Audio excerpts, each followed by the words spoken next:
একটা আমরা কালদম টাইপের কবুতর দেখতে পাচ্ছি, ক্রস করা আছে, পাক কাটা।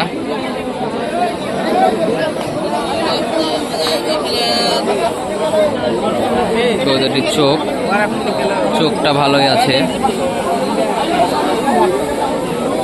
পায়ে কবুতরটি ইনব্রিড করানো আছে, তার জন্য দেখতে পাচ্ছেন পায়ের নখগুলা সাদা কালো হয়েছে। এটা ভাইয়া ধরা না বাসার? সব বাসার না? সবচেয়ে তোমার রেজাল্টেড করা কবুতরের ভিতরে কোনটা আছে? রেজাল্টেড করা কবুতর কোনটা আছে, মানে ফ্লাইং, উড়ন, খেল?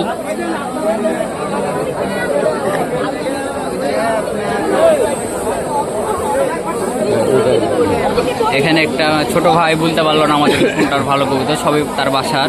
এখানে একটা আমরা কবুতর দেখতে পাচ্ছি, পিলং কবুতর। পিলং আগেকার একটা কবুতর, এটা নর কবুতর, ভালো হওয়ার কথা কবুতরটা।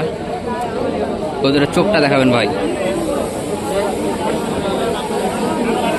চোখটা খুব সুন্দর আছে, ক্লিয়ার চোখ। ছোট ভাই সবই ভাষার ভালো কবুতর নিয়ে চলে এসেছে, সে সত্যি কথা আমাদেরকে বলেছে, তার ধরা কবুতর না, কবুতরগুলো ভালো হতে পারে, আপনারা লাগলে অবশ্যই কাকনাটা আসবেন। এটা আমরা আবার সবুজ কবুতর দেখতে পাচ্ছি, সবুজ নর, দলমল টাইপের একটা সবুজ দেখতে পাচ্ছি এখানে, সবুজ নর। সচরাচর সবুজ কবুতরই রাজশাহীর ভালো হয় আমাদের, এই জন্য আমরা সবুজ কবুতরই দেখাই সবাইকে।